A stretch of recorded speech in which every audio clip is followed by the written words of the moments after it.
अच्छा ही हुआ कि पाकिस्तानी जो है ये हार गए। You have watched the game.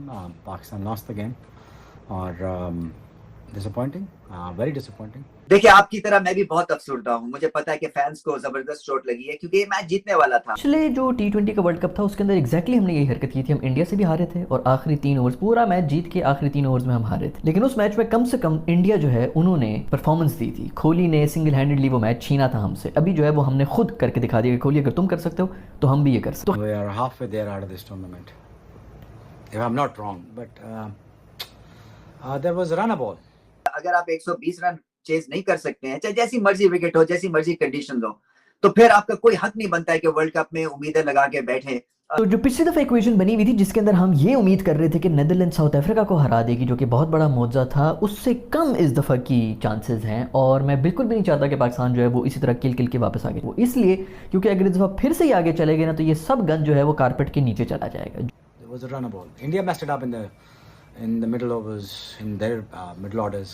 और फैंस को भी अब आइडिया हो गया कि ये टीम एक हद तक ही ऑपरेट कर सकती है, यानी कि ये वो आइडियल सिनेरियो पाकिस्तान ने तो किया है ना, to snatch defeat from the jaws of victory. खैर, इंडिया से हम हारे थे उस दफ़ा भी और इस दफ़ा भी इंडिया से हार गए। उसके अलावा हम जिम्बाब्वे से भी हारे थे और इस दफ़ा भी हम यूएसए से हार गए हैं। उसके बाद हमने क्या किया था कि हमने एक नीदरलैंड से जीता था और फिर हमने जीता था बांग्लादेश से एक मैच, और फिर ये हमने दुआएं की थी कि नीदरलैंड साउथ अफ्रीका को हरा दे। तो वो एक मौजूदाती तौर पर जब उन्होंने वो हरकत की थी तो हम यहाँ से किल के आगे चले गए थे। अभी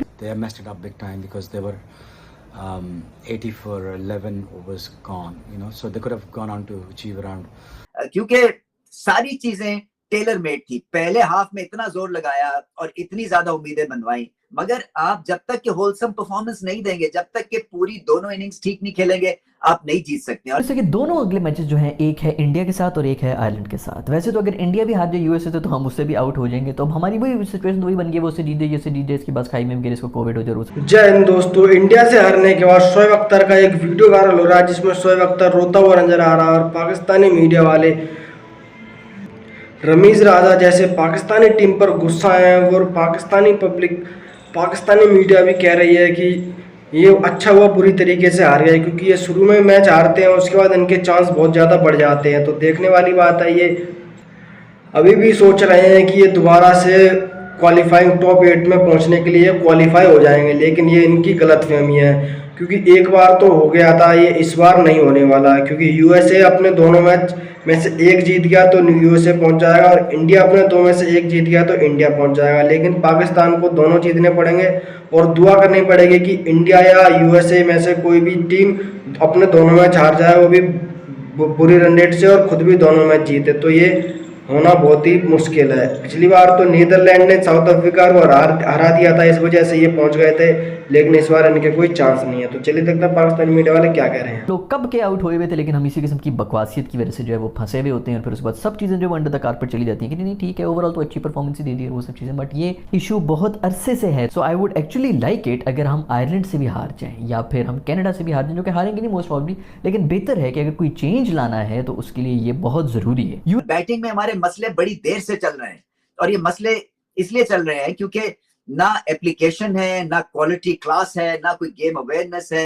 जहाँ पे वो आराम से खेल सकता था और जिता सकता था, another 20 runs probably would have able to finish the game for us. कुछ इसी किस्म की सिचुएशन बनी, बल्कि इस दफ़ा ज़्यादा आसान है क्योंकि अगर अभी हम अगले दोनों बड़े मैचेस जो हमारे बहुत बड़ी माइटी टीम्स के साथ हो रहे हैं, अगर हम वो दोनों जीत जाएं और यूएसए अपने दोनों मैचेस जो कि बाकी बड़ी टीमों से हैं, यूएसए से बड़ी टीमों से, वो अगर वो हार जाए, जो कि बहुत ज़्यादा चांसेस हैं कि यही होगा, तो हम और यूएसए एक ही तरह के पॉइंट्स के ऊपर होंगे और फिर बात आ जाएगी एनआरआर पे, यानी कि नेट रन रेट के ऊपर। तो हमारे अभी भी काफ़ी ज़्यादा चांसेस हैं।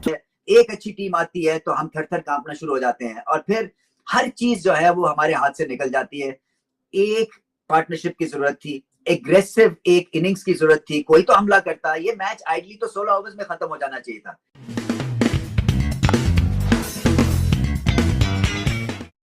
जीरा plus moment of the match Pakistan के नसीम शाह, क्योंकि ये पाकिस्तान के मोमेंट की हम बात कर रहे हैं, क्योंकि वैसे तो बॉलिंग में भारत के बहुत ही शानदार मोमेंट्स थे, मगर नसीम शाह ने बहुत अच्छी बॉलिंग की, इसलिए कि ये पिच जो थी इनके माफिक थी।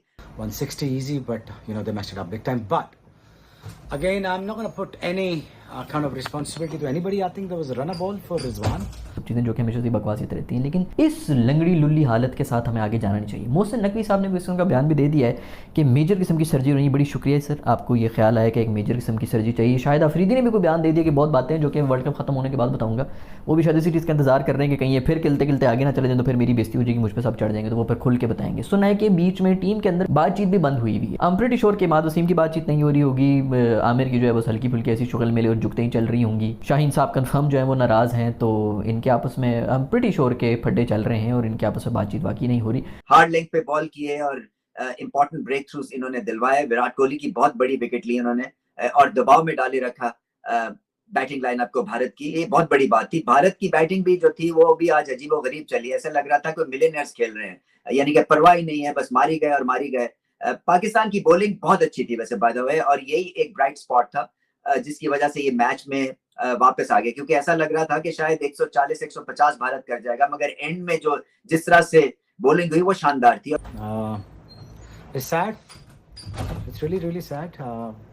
We didn't apply the brains because it was just run a ball.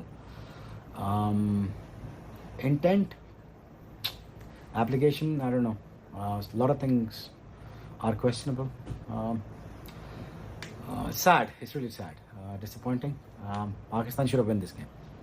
Pakistan should have won this game. Pakistan was winning all the way till Fakhr.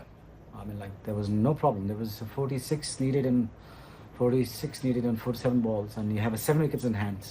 Run a ball. That's all you needed to do. Run a ball. How hard is that to understand? क्या करना था आपने? और speechless and disappointed and hurt. That's about it. जितने भी बड़े बड़े legends गुजरे, यूनुस खान, वसीम, वकार, इस तरह के जो भी लोग हैं, वो कोई भी इस टीम के साथ एसोसिएट होना नहीं चाह रहा, कोई पोजीशन भी नहीं चाह रहा। वो कह रहे हैं कि भाई भाड़ में जाओ, पीछे निकलो, दफ़ा करो। उन सबको वही पता है जो कि मैंने आपको बताया था कि हमारा असल प्रॉब्लम है डोमेस्टिक के अंदर कोई भी प्लेयर नहीं बचा। पूरा डोमेस्टिक आपका जो एक सिस्टम था जो कितने सालों से चल रहा था वो चेंज कर दिया गया। किसी जीनियस ने आके जो है वो सजेस्ट कर दिया था कि नहीं ये सब कुछ ख़त्म करें और 6 टीमें लेके आएँ, ऑस्ट्रेलिया वाला मॉडल लेके आज से 3-4 साल पहले ये सब चीज़ें हुई थी, और बल्कि 5 साल हो गए हैं उस बात को। और आप देख लेंगे आपके पास कौन सा, आपको अगर याद होगा ऑस्ट्रेलिया की टीम यहाँ पर आई थी, टेस्ट मैच खेल रही थी और हमारे पास कोई भी बॉलर नहीं था, और हम ये सोच रहे थे कि बॉलर्स किधर के पाकिस्तान। एंड में आपके पास सिर्फ यही नाम आ रहे थे जो कि पीएसएल से निकल के आए थे। T20 के बॉलर्स आप कह रहे थे कि इनको खिलाओ टेस्ट मैच के अंदर। ओडीआई की टीम के अंदर हम क्या बात कर रहे थे कि ये ओडीआई के प्लेयर्स ही नहीं है, सब T20 आई के प्लेयर्स। मैं यही समझ रहा था कि जो नसीम शाह या बाकी बॉलर्स ने एक तरह से उठाया पाकिस्तान की टीम को, तो ये डगआउट में एक अच्छी एनर्जी लेके वापस जाएंगे और बैटिंग करने के लिए उसी एनर्जी से आएंगे। तो इसमें बहुत बड़ा क्रेडिट जो है वो नसीम शाह को जाता है, क्योंकि उन्होंने गेंद को सीम भी किया, हौसले से बॉलिंग की, और आसान काम नहीं होता है भारत जैसी बैटिंग लाइनअप को तड़ी लगा के बॉलिंग करना। क्योंकि इस मुल्क में इस वक्त सिर्फ एक ही इदारा काम कर रहा है, वो है पीएसएल। वो भी इसलिए क्योंकि उसके अंदर प्राइवेट एंटिटीज़ इन्वॉल्व हैं, और जहाँ पर भी प्राइवेट एंटिटीज़ इन्वॉल्व होती हैं वहाँ पर ब्रांडिंग पे और इन चीज़ों के ऊपर जोर हो रहा था। इसका ये मतलब नहीं कि वो असली टैलेंट भी है। अब आप 2 बिगिनर लेवल के बॉक्सर्स को आमने सामने खड़ा कर देना, उनसे कहें कि एक दूसरे का बॉक्सिंग करो, तो वो भी इंटरेस्टिंग हो जाए, क्योंकि दोनों एक ही तरह के कॉम्पिटिशन कर रहे होते हैं। लीग्स में यही चक्कर होता है कि ओवरऑल स्टैंडर्ड ही इतना लो होता है कि आपको लगता है कि बड़े मजे का मैच हुआ है, लेकिन स्टैंडर्ड वो नहीं होता जो कि इंटरनेशनल मैचेस में हो रहा होता है, और वही आप यहाँ पर एक्सपोज होते भी नजर आते हैं। आपके पास इस वक्त सिर्फ और सिर्फ पीएसएल से ही प्लेयर निकल के आ रहे हैं जो कि उन्होंने टीम में भरे में मजबूरन भरे में। यही जब प्लेयर्स आपके पीएसएल खेलते हैं तो टॉप परफॉर्मेंस होते हैं। कोई भी डोमेस्टिक का बंदा वहां पर आके नहीं इनको जो है वो लथाड़ रहा होता, बंदा कहता है कि नहीं उसने भी मार दिया, इसने भी मार दिया। अगर आजम के बारे में लोग बात करते हैं कि भाई उसकी किस तरह जगह बन गई, इस फिजिक के साथ, इस अपीयरेंस के साथ भी वो एक एज एन एथलीट जो है मतलब साफ नजर आ रहा है, कुछ देखने की भी बात नहीं। लेकिन फिर भी अगर उसको टीम में रखा हुआ है तो इसलिए रखा हुआ है क्योंकि आपके पास बंदे ही नहीं, आपके पास कोई हिटर नहीं है जो कि डोमेस्टिक से आया होगा। पाकिस्तानियों का तो रो रो कर बुरा हाल है, टीवियां फोड़ी जा रही हैं और अपने बयान दे रहे हैं कि एक आदमी ट्रैक्टर लेके गया, अपना ट्रैक्टर बेच के $3000 का उसने टिकट खरीदा और वो मैच देखने गया तो वहाँ से रोता हुआ वापसी आया है। तो बहुत से ऐसे वाक़या हो रहे हैं जिसमें पाकिस्तान वाले रोते हुए नज़र आ रहे हैं, लेकिन क्या कह सकते हैं क्योंकि इंडिया और पाकिस्तान में सिर्फ पाकिस्तान का ही पल्ला भारी होता है। और पिछले मैच में भी कल मैच हुआ है साउथ अफ्रीका का और बांग्लादेश का, उसमें भी साउथ अफ्रीका ने 113 रन बनाए थे। उसको भी चेस करने के लिए बांग्लादेश चेस कर जाता, लेकिन वो चेस नहीं कर पाया और 4 रन से मैच को हार गया। लेकिन मुकाबले तो यहाँ पर टक्कर के हो रहे हैं, लो स्कोरिंग मुकाबले हो रहे हैं, लेकिन टक्कर के हो रहे हैं। एक तरफा मुकाबले बहुत ही कम देखने को मिल रहे हैं, तो देखने वाली बात है। इंडिया का सुपर 8 में पहुँचना तो पक्का है, इंडिया का तो सेमीफाइनल में भी पहुँचना पक्का है, क्योंकि जहाँ तक मेरे ख्याल से इंडिया का सुपर 8 में 3 मुकाबले होंगे।